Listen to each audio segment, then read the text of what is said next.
attracted to you. Oh. Would you be interested in having an affair?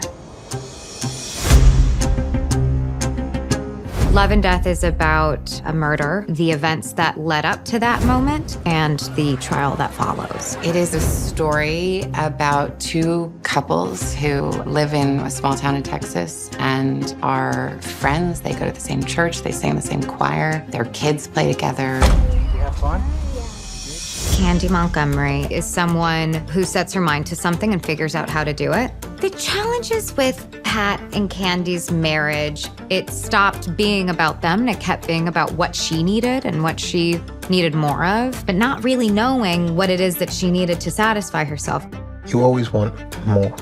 I do want more. And I'm not gonna apologize for it. I want more from me, from you, from us. What I really like about him and Candy is that they have a relationship that we root for, which is something I didn't initially see in the material. Y'all are friends with the Gores, right? No, not so much. No, just our kids play together. Betty and Alan, they were definitely in rough waters at the start of the show, but really trying to swim towards each other. Oh man, I love Lily. For a couple that had so many problems, we had a very fun time. They have a very complicated relationship. What was interesting was to find that core of what it was that initially brought them together. Alan had been Betty's teacher. I think they had quite a romantic love affair. They were incredibly devoted to one another, but there was a huge part of Betty that he couldn't reach. You're judging me. I am not judging you. Alan, you do some of your best commentary with silence. I believe that there was a real love between him and Betty. Just there was something very big missing in his life that Candy sort of provided. I have another question for you, and it's kind of important. Do you like roller coasters?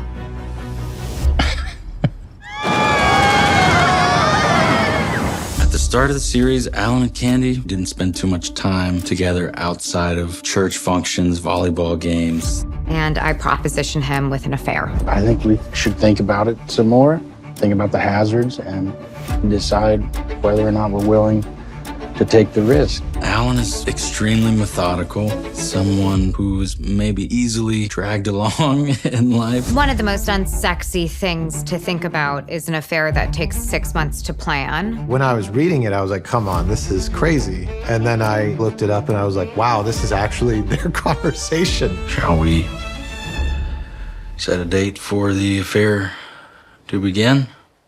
Let's go, December 12th. There was an affair, there was a murder, there was love, there was death, and a lot in between.